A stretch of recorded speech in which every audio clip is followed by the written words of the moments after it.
for most of its life, the CIA was banned from propagandizing Americans.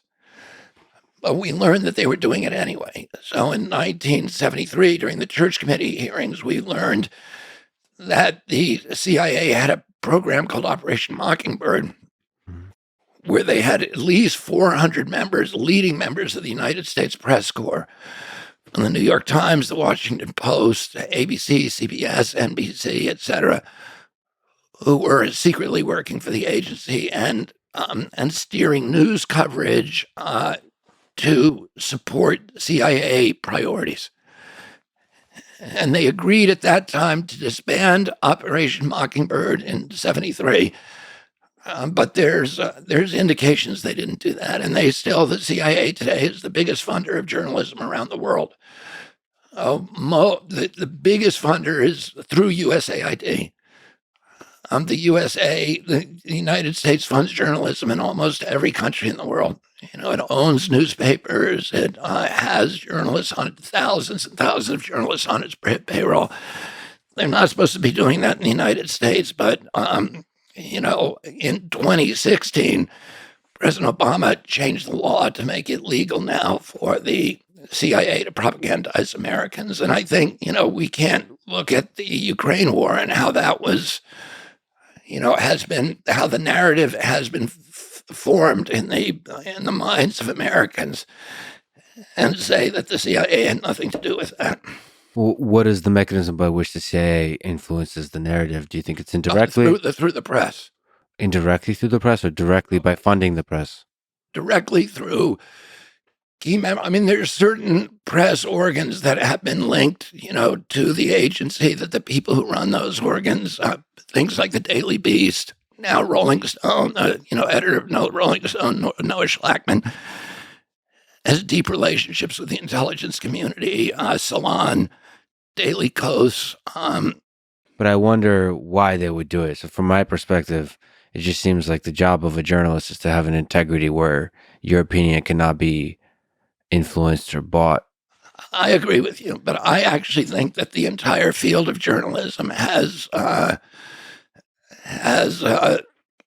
really shamed itself in recent years, because it's become, the principal newspapers in this country and the television station, the legacy media, have abandoned their tradition of which was, when I was a kid, listen, my house was filled with the greatest journalists alive at that time. People like Ben Bradley, like Anthony Lewis, Mary McGrory, Pete Hamill, Jack Newfield, Jimmy Breslin, and many, many others. And after my father died, they started the RFK Journalism Awards to recognize integrity and courage, journalistic integrity and courage. And for that generation of journalism, they believed that the function of a journalist was to maintain this posture of fierce skepticism toward any aggregation of power, including government authority.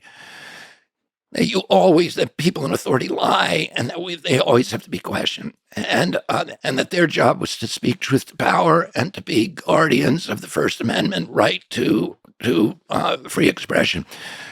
But if you look what happened during the pandemic, it was the inverse of that kind of journalism, where the major press organs in this country were, instead of speaking truth to power, they were doing the opposite. They were broadcasting propaganda. They became propaganda organs for the government agencies, and they were actually censoring the speech of anybody who dissents, of the powerless.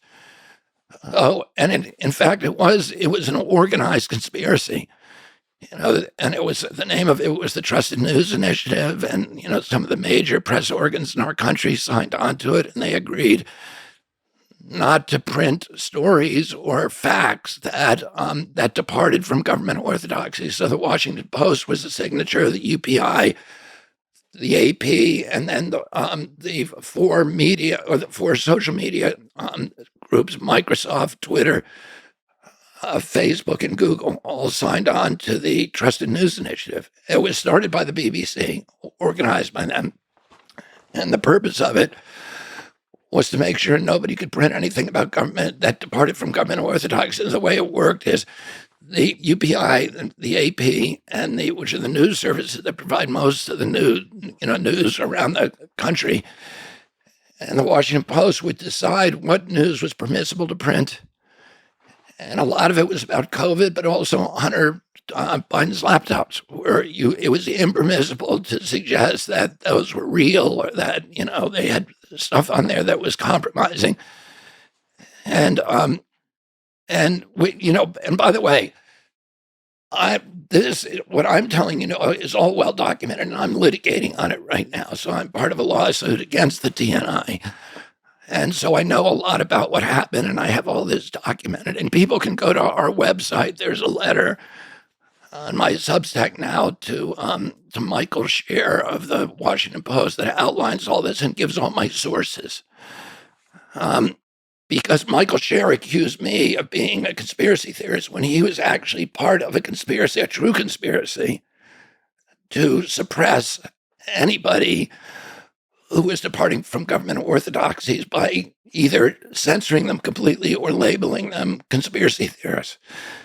I mean, you can understand the intention and the action, the difference between, as we talked about, you can understand the intention of such a thing being good, that in a time of a catastrophe, in a time of a pandemic, there's a lot of risk to saying untrue things, but that's a slippery slope that leads into a place where the journalistic integrity that we talked about is completely sacrificed, and then you can deviate from truth. If you read their internal memorandum, including the statements of the leader of the Trusted News Initiative, I think her name's Jennifer Cecil,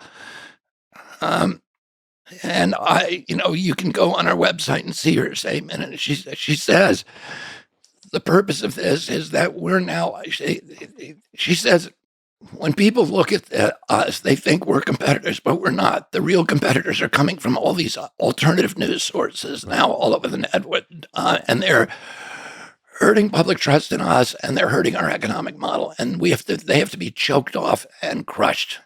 And the way that we're going to do that is to make an agreement with the social media sites that if we label their information misinformation, the social media sites will deplatform it, or they will throttle it, or they will shadow ban it, which destroys the economic model of those alternative competitive sources of information. So that's true. But the point you make is an important point, that the journalists themselves, who probably didn't know about the TNI agreement, certainly I'm sure they didn't, they believe that they're doing the right thing by suppressing information that may challenge, government proclamations on COVID.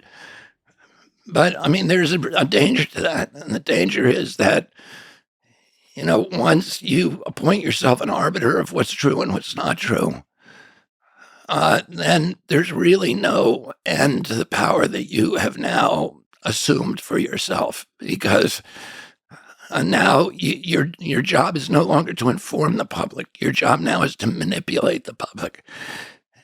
And if you end up manipulating the public in collusion with powerful entities, then you become the instrument of authoritarian rule, rather than the opponent of it. And it becomes the inverse of journalism in a democracy.